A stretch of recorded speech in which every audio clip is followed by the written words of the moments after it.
Hello friends, good afternoon. कैसे हो? Hope करता हूँ आप सब लोग अच्छे ही होंगे। So friends, Hindi topic wise की क्लास में आप सब लोगों का बहुत बहुत स्वागत है। फ्रेंड्स, अगर आप लोग हिंदी टॉपिक वाइज की पिछली क्लासेस को नहीं देखे हैं तो आप लोग प्ले लिस्ट में जाएं। Hindi topic wise UP BEd 2023 के नाम से एक प्ले लिस्ट होगी, उसमें आपको सारी की सारी क्लासेस मिल जाएंगी। और आज का नया टॉपिक है संज्ञा। संज्ञा से कम 3 प्रश्न आपको देखने को मिलेंगे और आज ये संज्ञा के पहली क्लास है। ठीक है, तो पूरी क्लास जरूर देख लीजिएगा। पेन कॉपी लेके सभी लोग रेडी हो जाएंगे। तो चलिए क्लास को स्टार्ट करते हैं। एक बार फिर से सभी को गुड आफ्टरनून। जितने भी लोग चैनल पर नए हैं सब्सक्राइब करके बेल आइकन को ऑल पे प्रेस कर लेंगे। 2023 में बेहतरीन अंकों के साथ अगर आपको बीएड में एडमिशन लेना है, सरकारी सीट लेना है, 10,000 सीट में एक सीट पक्की करनी है, तो आप लोग हमारे चैनल को सब्सक्राइब करें और बेल आइकन को ऑल पे प्रेस कर लीजिएगा। जो भी बीएड एंट्रेंस एग्जाम की अपडेट रहेंगी वो अपडेट आपको सबसे पहले हमारे चैनल के माध्यम से ही देखने को मिलेगी। तो सबसे पहले मैं संज्ञा की परिभाषा दे देता हूं। सभी को वैसे पता भी होगा संज्ञा की परिभाषा। किसी व्यक्ति, वस्तु, स्थान, भाव, गुण एवं अवस्था के नाम को ही संज्ञा कहते हैं। अर्थात मतलब किसी के लिए प्रयुक्त होने वाला शब्द उसके लिए संज्ञा का कार्य करता है। और संज्ञा पूछे कि विकारी शब्द है कि अविकारी शब्द है, तो संज्ञा एक विकारी शब्द है। और संज्ञा शब्द का जो शाब्दिक अर्थ होता है नाम होता है। ठीक है, चलिए आगे चलते हैं। पूरी क्लास ज़रूर देखिएगा। और ये संज्ञा की आज पहली क्लास है, पार्ट 1 है। चलिए, पहला प्रश्न है कि शब्द प्रकार के आधार पर मनुष्यता शब्दों का जो है कौन सा भेद है? जातिवाचक संज्ञा या गुणवाचक विशेषण या प्रेरणार्थक क्रिया या भाववाचक संज्ञा?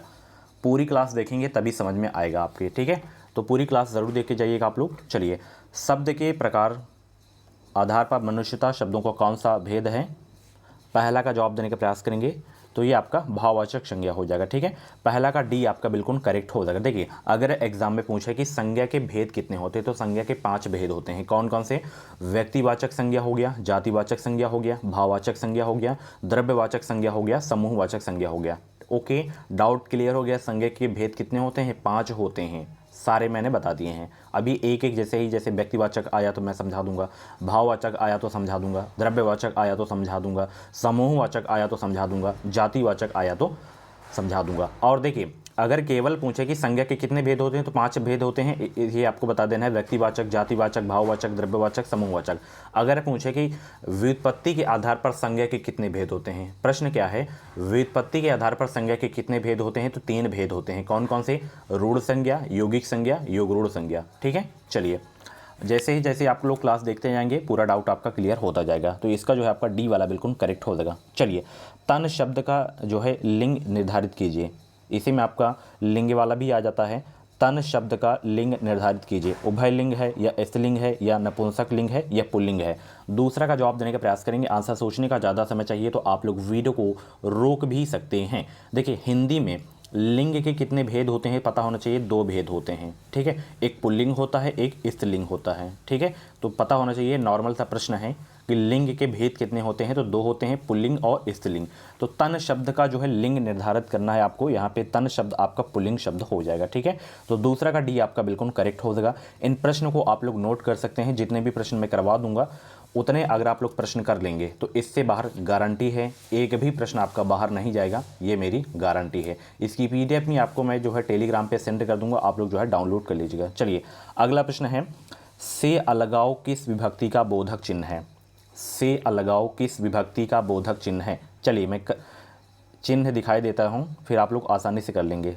सबसे पहला पॉइंट आपको पता होना चाहिए कि कारक के भेद कितने होते हैं, तो कारक के 8 भेद होते हैं, जो इस प्रकार यहाँ पे हैं। जैसे कर्ता ने कर्म को करण से के द्वारा, संप्रदान को के लिए, आपादान से अलग होने का भाव जहाँ पे हो वहाँ पे आपादान कारक होता है। संबंध का, की, के, रा, री, रे, अधिकरण में, पे, पर एंड संबोधन हे, अरे, अहो, हो, जी। तो यहाँ पे विभक्ति, सभी कारक के विभक्ति चिन्ह आपको पता होने चाहिए। जैसे कर्ता ने हो गया, कर्म को हो गया, करण से के द्वारा हो गया। ठीक है, तो इनको आपको याद कर लेना है। ठीक है, तो यहाँ पे अलग होने का भाव हो मतलब, तो वहाँ पे से है ना आपका, तो अपादान आपका कारक हो जाएगा।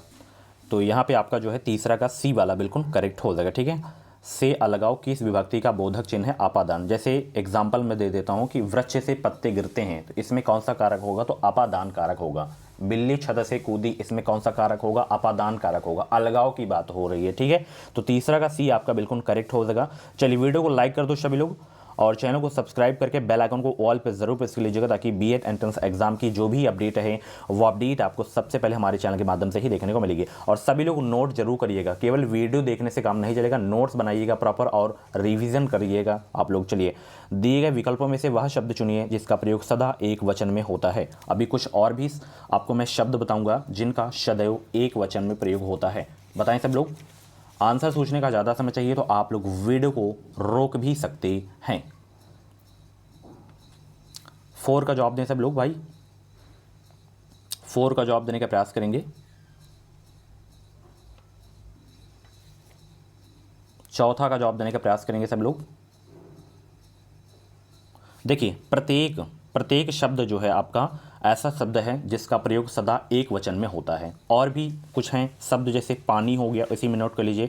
पानी का जो है प्रयोग हमेशा एक वचन में किया जाता है। जनता का प्रयोग हमेशा एक वचन में किया जाता है, ठीक है।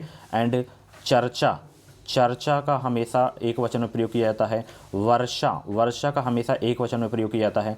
आकाश का उपयोग हमेशा एक वचन में किया जाता है। प्रत्येक मैंने बता ही दिया। अब देखिए, कौन से ऐसे शब्द हैं जिसका प्रयोग हमेशा बहुवचन के रूप में प्रयोग किया जाता है। दर्शन, क्या है? दर्शन हो गया, प्राण हो गया, इनका प्रयोग हमेशा बहुवचन के रूप में किया जाता है। हस्ताक्षर हो गया, आंसू हो गया, इनका प्रयोग हमेशा बहुवचन में किया जाता है, ठीक है। चलिए, अब अगला प्रश्न आपके स्क्रीन पे आ गया है। यहाँ पे वाक्यों का वर्गीकरण कितने आधारों पर किया गया है? वाक्यों का वर्गीकरण जो है कितने आधारों पर किया गया है? तो 2 प्रकारों में किया गया है, 2 आधारों पर किया गया है, अर्थ के आधार पर और रचना के आधार पर। 5 का जो है आपका सी वाला बिल्कुल करेक्ट हो जाएगा। इनमें से कौन सा शब्द भाववाचक संज्ञा नहीं है? बताएं सब लोग, इनमें से कौन सा शब्द जो है भाववाचक संज्ञा नहीं है? तो इसमें सोना आपका जो है भाववाचक संज्ञा नहीं है, ठीक है। खुशी, मनाही, विद्युता, ये भाववाचक संज्ञा है, ठीक है। सोना आपका भाववाचक संज्ञा नहीं है। 6 का जो है आपका ये आपका बिल्कुल करेक्ट हो जाएगा, ठीक है। इंपॉर्टेंट क्वेश्चन था आपके एग्जाम के लिए, ठीक है। ये आपका द्रव्यवाचक संज्ञा है। जैसे सोना हो गया, चांदी हो गया, लोहा हो गया, पीतल हो गया, ये सब क्या है? द्रव्यवाचक हैं, ठीक है। इंपॉर्टेंट क्वेश्चन, मतलब माप तौल वाली वस्तुएं जो होती हैं वो द्रव्यवाचक होती हैं, ठीक है। चलिए, निम्नलिखित में से कौन सा शब्द इसमें संज्ञा है? बताएं, कौन सा शब्द इसमें संज्ञा है? बताने का प्रयास करेंगे सब लोग। गुड आफ्टरनून भाई, वीडियो को लाइक कर दो और ईमानदारी से चैनल को सब्सक्राइब करो। इस चैनल से आपको निश्चित मदद मिलेगी। बीएड एंट्रेंस एग्जाम की पल पल की लेटेस्ट ऑथेंटिक अपडेट आपको हमेशा हमारे चैनल के माध्यम से मिलती रहेगी। तो इसमें कौन सा शब्द संज्ञा है? क्रोध आपका जो शब्द है संज्ञा है, ठीक है। चलिए, डेली क्लासेस का टाइमिंग आप सभी लोग देख सकते हैं, तो डेली टाइम से आप लोग जुड़ जाया करें। एंड यहाँ पे बीएड एंट्रेंस एग्जाम का कंप्लीट सिलेबस नोट्स है। इस नोट्स में आपको पूरा मटेरियल देखने को मिल जाएगा। सभी सब्जेक्ट के मोस्ट इंपॉर्टेंट 5000 से ज़्यादा टॉपिक वाइज ऑब्जेक्टिव क्वेश्चन देखने को मिलेंगे। 2012 से 22 तक के प्रीवियस ईयर के क्वेश्चन भी आपको देखने को मिलेंगे। ये क्रैश कोर्स सभी वर्गों के लिए है। ये 527 पेज की ये निचोड़ नोट्स है। सरकारी सीट लेना है तो ये क्रैश कोर्स आप लोग जो है जरूर परचेज करिएगा। और इतने कम पैसों में आपको ऐसा मटेरियल, ऐसा कंटेंट आपको नहीं देखने को मिलेंगे। तो वीडियो के डिस्क्रिप्शन बॉक्स में लिंक दे दी हूँ, आप लोग इसे परचेज कर सकते हैं। हजारों स्टूडेंट परचेज कर चुके हैं, आप लोग भी परचेज कर दीजिएगा। इसे परचेज करने के बाद कोई भी बुक्स कहीं से भी आपको मैटर जो है परचेज करने की आवश्यकता नहीं पड़ेगी, ठीक है। तो वीडियो के डिस्क्रिप्शन बॉक्स में लिंक है, फटाफट परचेज कर लें। 149 रुपये का मुँह मत देखिए, इस बार सरकारी सीट लेने का चांस बहुत ही ज़्यादा है। तो तैयारी में जुट जाएँ, चैनल को सब्सक्राइब कर लीजिएगा। केवल क्रैश कोर्स से पढ़ना है और हमारे चैनल को फॉलो करना है, ओके। अगला प्रश्न है, दूध शब्द जो है किस संज्ञा का उदाहरण है? बताएं सब लोग, दूध शब्द किस संज्ञा का उदाहरण है? द्रव्यवाचक, ठीक है। जिसे मापा या तौला जा सकता है वो द्रव्यवाचक संज्ञा का उदाहरण होता है। 8वां का ए आपका बिल्कुल करेक्ट हो जाएगा। चलिए, निम्नलिखित में भाववाचक संज्ञाएं कौन सी हैं? बताएं सब लोग, भाववाचक संज्ञाएं कौन सी हैं? 9 का जवाब देने का प्रयास करेंगे तो यहाँ पे यौनव, लोभ, मोह, ये सब भाववाचक संज्ञाएं हैं। 9 का बी आपका बिल्कुल करेक्ट हो जाएगा। लड़का किस प्रकार की संज्ञा है? 10 का जवाब दें सब लोग, लड़का किस प्रकार की संज्ञा है? भाववाचक, व्यक्तिवाचक, द्रव्यवाचक, जातिवाचक। 10 का जवाब देने का प्रयास करेंगे सभी लोग। तो जिन संज्ञा शब्दों से एक ही प्रकार की वस्तुओं अथवा व्यक्तियों का बोध हो उसे जातिवाचक संज्ञा कहते हैं। जैसे यहाँ पे लड़का, तो सभी लड़का का बोध हो जाता है। जैसे पूछ ले वकील, तो सभी वकीलों का बोध हो जाता है। नदी, सभी नदियों का बोध हो जाता है। कुत्ता पूछ ले तो कुत्ता भाई जातिवाचक संज्ञा का ये भी उदाहरण है। गाय, गाय भी जातिवाचक संज्ञा का उदाहरण। मतलब गांव, तो सभी गांव को, मतलब एक ही शब्द से सभी का मतलब बोध हो जाता है, सभी का बोध हो जाता है, तो वो आपका जातिवाचक हो जाएगा, ठीक है। तो लड़का आपका जो है जातिवाचक हो जाएगा। 10 का सी आपका बिल्कुल करेक्ट हो जाएगा, ठीक है। चलिए, द्रव्यवाचक आपको मैंने बता ही दिया, जातिवाचक भी क्लियर हो गया, ठीक है। द्रव्यवाचक जिसमें मापा या तौला जा सके, जैसे सोना, चांदी, लोहा, ठीक है। चलिए, बुढ़ापा शब्द किस प्रकार की संज्ञा है? कतई जहर वाला प्रश्न है। बुढ़ापा शब्द जो है किस प्रकार की संज्ञा है? कम से कम 3 प्रश्न तो आएंगे ही आएंगे, और 1 से 2 क्लास इसकी मैं और लूँगा। आज मैं थोड़ा क्वेश्चंस कम लिया हूँ, करीब 30 से 35 क्वेश्चन सॉल्व करवाऊँगा। बुढ़ापा शब्द किस प्रकार की संज्ञा है? तो ये जो है भाववाचक संज्ञा है। 11 का बी आपका बिल्कुल करेक्ट हो जाएगा। चलिए, वीडियो को लाइक नहीं किए हो तो प्लीज़ वीडियो को लाइक कर दो। निम्न में जातिवाचक संज्ञा कौन सी है? जातिवाचक संज्ञा कौन सी है? मिठास नहीं है, ये गुणवाचक है आपका। चतुराई नहीं है, सुंदरता नहीं है, ये पेड़, मतलब सभी पेड़ का बोध हो रहा है ना, जातिवाचक संज्ञा इसमें है पेड़ में, ठीक है। तो 12 का जो है आपका ए वाला बिल्कुल करेक्ट हो जाएगा। चलिए, अगला प्रश्न कतई जहर वाला आ गया है कि सेना हो गया, दल हो गया, सभा हो गया और कक्षा आदि शब्द कौन सी संज्ञा का बोध करा रही है? बताएं 13 का राइट आंसर क्या हो जाएगा? ये समूहवाचक संज्ञा का बोध करा रही है, ठीक है। सेना, दल, सभा, कक्षा आदि शब्द जो है आपके समूहवाचक का बोध करा रही है, ठीक है। तो 13 का जो है आपका सी वाला बिल्कुल करेक्ट हो जाएगा। इंपॉर्टेंट क्वेश्चन है आपके एग्जाम के लिए। तो जिन संज्ञा शब्दों से व्यक्ति एवं वस्तु के समूह या समुदाय का बोध होता है उसे समूहवाचक संज्ञा कहते हैं। जैसे और भी एग्जाम्पल हैं इसके, जैसे कक्षा हो गया, कक्षा भी आपका जो है समूहवाचक संज्ञा का उदाहरण है। सेना, सेना भी आपका समूहवाचक संज्ञा का उदाहरण है, ठीक है। भीड़ हो गया, दल हो गया, पुस्तकालय हो गया, मंडल हो गया, ये सब समूहवाचक संज्ञा के उदाहरण हैं। चलिए, क्लास कैसी लगती है कमेंट बॉक्स में अपना फीडबैक भी ज़रूर दिया करें। और जितने भी मैं क्वेश्चंस लिया करता हूं सारे के सारे सिलेक्टेड क्वेश्चंस लिया करता हूं जो आपके एग्जाम में पूछे जाएं। मैं गारंटी के साथ कहता हूं जितनी भी हिंदी की टॉपिक वाइज क्लास होंगी, अगर उन्हें आप लोग देखते हैं पूरी क्लास, हर एक प्रश्न को नोट करते हैं, तो उससे बाहर गारंटी के साथ नहीं आएगा। चैलेंज के साथ मैं बोल रहा हूँ, ठीक है। चलिए, शिक्षक किस प्रकार की संज्ञा है? बताएं सब लोग। बहुत ही सरल प्रश्न आ गया है। शिक्षक जो है किस प्रकार की संज्ञा है? देखिए, शिक्षक हम नाम लिए तो सभी शिक्षक का बोध हो रहा है कि नहीं हो रहा है? तो यहाँ भी आपकी जातिवाचक संज्ञा हो जाएगी, ठीक है। चलिए, जादती भाववाचक संज्ञा का विशेषण रूप क्या होगा?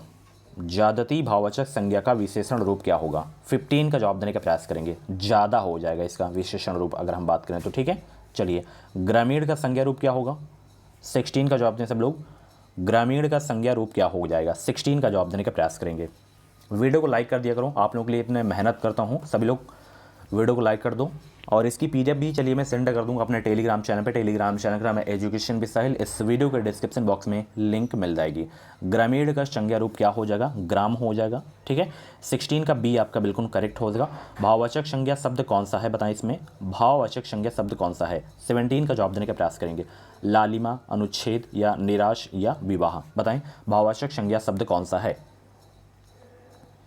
तो भाववाचक संज्ञा शब्द इसमें आपका लालिमा है। 17 का ए आपका बिल्कुल करेक्ट हो जाएगा। नदी संज्ञा का कौन सा भेद है? नदी अभी मैंने बताया था ना। देखिए, जैसे हम नदी का नाम लिए तो भाई एक तो नदी नहीं है ना, सभी नदी का बोध हो रहा है इसमें, तो जातिवाचक संज्ञा आपका हो जाएगा, ठीक है। नदी किस संज्ञा का भेद है? जातिवाचक संज्ञा का भेद है। 18 का ए आपका बिल्कुल करेक्ट हो जाएगा। चलिए, यमुना किस प्रकार की संज्ञा है? यमुना एक नदी है, तो यहाँ पे नाम लिया गया है ना, तो केवल एक ही नदी का बोध हो रहा है। यमुना किस प्रकार की संज्ञा है? बताएं सब लोग। 19 का जवाब देने का प्रयास करेंगे। 19 का जवाब देने का प्रयास करेंगे। तो ऐसे संज्ञा शब्दों जो किसी एक व्यक्ति या एक वस्तु या एक स्थान का बोध कराते हैं वो व्यक्तिवाचक संज्ञा कहलाते हैं। जैसे सुनील, तो सुनील एक भाई व्यक्ति हो गया। भारत एक देश हो गया, एक ही का बोध हो रहा है, ठीक है। भारतीय एक क्या है? राष्ट्रीय जाति है, तो एक ही का बोध हो रहा है। साइकिल एक क्या है? वस्तु है, तो एक ही का बोध हो रहा है ना।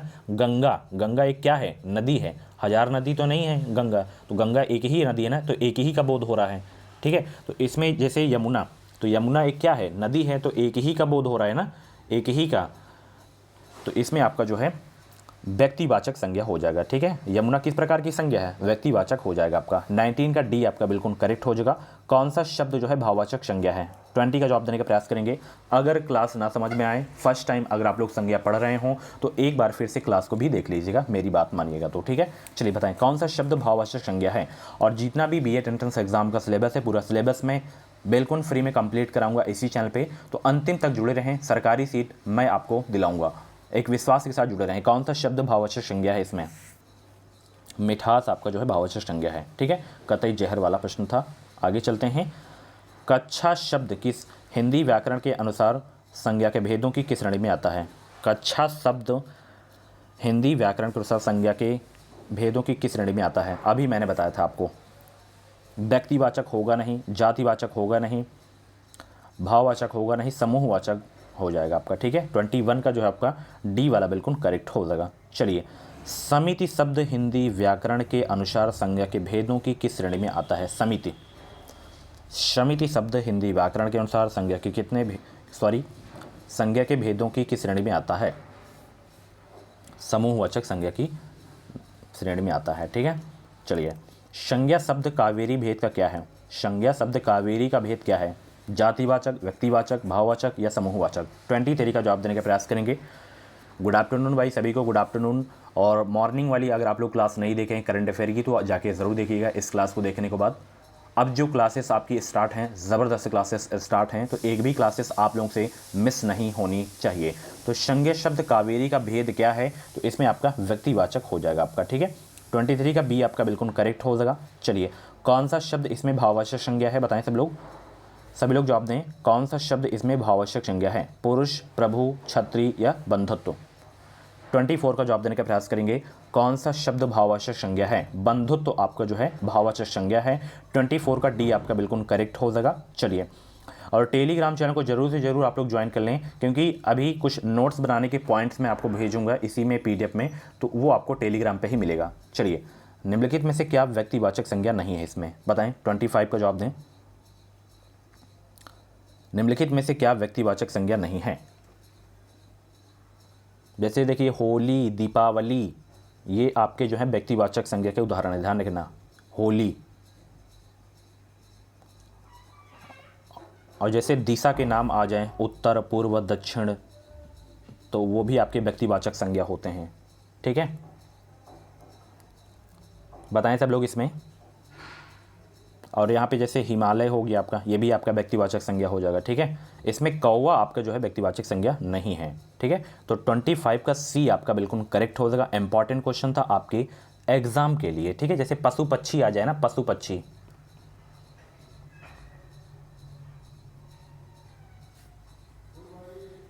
तो वो आपका जातिवाचक संज्ञा हो जाएगा। चलिए, सूर्य की भाववाचक संज्ञा क्या है? बताएं सब लोग, सूर्य की भाववाचक संज्ञा क्या है? 26 का जवाब देने का प्रयास करेंगे। सूर्य की भाववाचक संज्ञा क्या है? शौर्यता, शूरपन, शूरवीरता या शौर्य? तो सूर्य की भाववाचक संज्ञा क्या हो जाएगा? शौर्य हो जाएगा। चलिए, आगे चलते हैं। मना की भाववाचक संज्ञा क्या है? मना की भाववाचक संज्ञा क्या है? बताएं सब लोग, मना की भाववाचक संज्ञा क्या है? मन, मनाही या मानस या मनसा? बताएं सब लोग, 27 का राइट आंसर क्या हो जाएगा? मना की भाववाचक संज्ञा क्या है? मना ही हो जाएगा। 27 का जो है आपका सी वाला बिल्कुल करेक्ट हो जाएगा। निम्नलिखित वाक्य में संज्ञा के रूप में क्या प्रयोग किया गया है कि वह इनमें से एक को जानता है? वह इनमें से एक को जानता है, बताएं सब लोग। संज्ञा के रूप में क्या प्रयोग किया गया है इसमें? 28 का जवाब देने का प्रयास करेंगे। एक जो है आपका है संज्ञा के रूप में प्रयोग किया गया है इसमें। ठीक है, चलिए, निम्नलिखित में से क्रियार्थक संज्ञा क्या है? क्रियार्थक संज्ञा क्या है? बताएं सब लोग, क्रियार्थक संज्ञा क्या है? 29 का जवाब देने का प्रयास करेंगे। मंत्री जी के ठहरने की व्यवस्था कीजिए, तो इसमें क्रियार्थक संज्ञा क्या है ये आपको बताना है। मंत्री जी या व्यवस्था या कीजिए या ठहरने, तो इसमें आपका ठहरने जो है आपका क्रियार्थक संज्ञा है। ठीक है, इस वाक्य में 29 का डी आपका बिल्कुल करेक्ट हो जाएगा। हर एक प्रश्न जो है आपके एग्जाम में पूछा गया है, किसी ना किसी एग्जाम में पूछा गया है, तो सारे के सारे क्वेश्चंस रामबाण हैं। ठीक है, एग्जाम में देखने को मिल सकते हैं। चलिए, निम्नांकित वाक्य में रेखांकित शब्द कौन सी संज्ञा को दर्शाता है? जैसे यहाँ पे दिया गया है कि इतिहास में कई चंद्रगुप्त जो है मिलते हैं। इतिहास में कई चंद्रगुप्त मिलते हैं।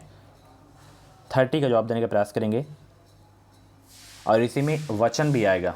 ठीक है, वचन कितने प्रकार के होते हैं, इसका बहुवचन क्या होगा, इसका एक वचन क्या होगा, इस तरह के भी प्रश्न आएंगे, तो अगली क्लास में वो करवाऊंगा मैं। तो यहाँ पे इतिहास में कई चंद्रगुप्त मिलते हैं, तो आपका जातिवाचक हो जाएगा। ठीक है, 30 का डी आपका बिल्कुल करेक्ट हो जाएगा। चलिए, अगला प्रश्न है, जातिवाचक संज्ञा, सर्वनाम, विशेषण, क्रिया, अव्यय शब्दों कौन से शब्द बनाए जाते हैं? कारक, पुल्लिंग, वचन या भाववाचक संज्ञा? 31 का जवाब देने का प्रयास करेंगे। जातिवाचक संज्ञा, सर्वनाम, विशेषण, क्रिया, अव्यय शब्दों से कौन से शब्द बनाए जाते हैं? 31 का जवाब दें सभी लोग। गुड आफ्टरनून भाई सभी को, गुड आफ्टरनून। कुछ भी डाउट्स वगैरह हो तो आप लोग इंस्टा पे भी डीएम कर सकते हैं। इस वीडियो के डिस्क्रिप्शन बॉक्स में इंस्टाग्राम आईडी की लिंक मिल जाएगी। और आज का लाइक का टारगेट है 250। चलिए 250 ही लाइक का टारगेट पूरा करें आप लोग। मुझे पूरी उम्मीद है कि आज आप लोग पूरा करेंगे। तो भाववाचक संज्ञा शब्द बनाए जाते हैं इन अव्यय शब्दों से, ठीक है। चलिए, व्यक्ति, वस्तु या स्थान के नाम को क्या कहते हैं? स्टार्टिंग में जैसे ही मैंने क्लास स्टार्ट किया था तो इसकी परिभाषा मैंने बताया था ना, व्यक्ति, वस्तु या स्थान के नाम को क्या कहते हैं? संज्ञा कहते हैं। यही क्वेश्चन कभी कभी नॉर्मल प्रश्न पूछ लिया आता है। तो 32 का बी आपका बिल्कुल करेक्ट हो जाएगा। चलिए, गांधी जी को राष्ट्रपिता कहा गया है। वाक्य में संज्ञा किस से रूप में जो है परिवर्तित हो रही है? गांधी जी को राष्ट्रपिता कहा गया है। वाक्य में संज्ञा किस रूप में परिवर्तित हो रही है? व्यक्तिवाचक से भाववाचक में परिवर्तित हो रही है, ठीक है। चलिए, जो भाववाचक संज्ञा नहीं है उसका चयन करके रिक्त स्थान भरें। जैसे यहाँ पे निम्न में से ... भाववाचक संज्ञा नहीं है, कौन सी? देखिए, अमीरी इसमें भाववाचक संज्ञा है, सुंदरता है, करुणा, ये सब भाववाचक संज्ञा हैं। कमल आपका जो है नहीं है, कमल, ठीक है, समझ में आ गया। कमल आपका भाववाचक संज्ञा नहीं है। आगे चलते हैं, अगला प्रश्न है जो कि लास्ट प्रश्न है कि फिसलन है एक क्या? भाववाचक संज्ञा या क्रिया विशेषण या क्रियापद? तो फिसलन एक भाववाचक संज्ञा है, ठीक है। सो फ्रेंड्स, ये थे आपके संज्ञा के टॉप 35 क्वेश्चंस। और इसको आप लोग जरूर से जरूर नोट कर लीजिएगा, ठीक है। ये कारक के भेद कितने हैं? 8 भेद होते हैं। कौन कौन से होते हैं? कर्ता, कर्म, करण, संप्रदान, ये नोट कर लीजिएगा। और इनकी विभक्ति चिन्ह आपको जरूर से जरूर पता होनी चाहिए। इनसे प्रश्न आने ही आने हैं। एक प्रश्न तो कारक से ही आएगा, ठीक है। तो आज की क्लास ये कैसी लगी कमेंट बॉक्स में अपना फीडबैक जो है ज़रूर दीजिएगा। वीडियो को लाइक कर दीजिएगा और शेयर कर दीजिएगा। और जितने भी प्रश्न आपके सही हुए हों कमेंट बॉक्स में नाम भी बता दीजिएगा। और आप लोग नोट्स बनाते हैं, येस नो कमेंट बॉक्स में बताएं। और आप लोगों ने फॉर्म भर दिया है, येस नो बताएं कमेंट बॉक्स में। चलिए भाई, मिलते हैं अगली क्लास पे। Thank you so much. 6:30 बजे तैयार रहिएगा। Thank you so much.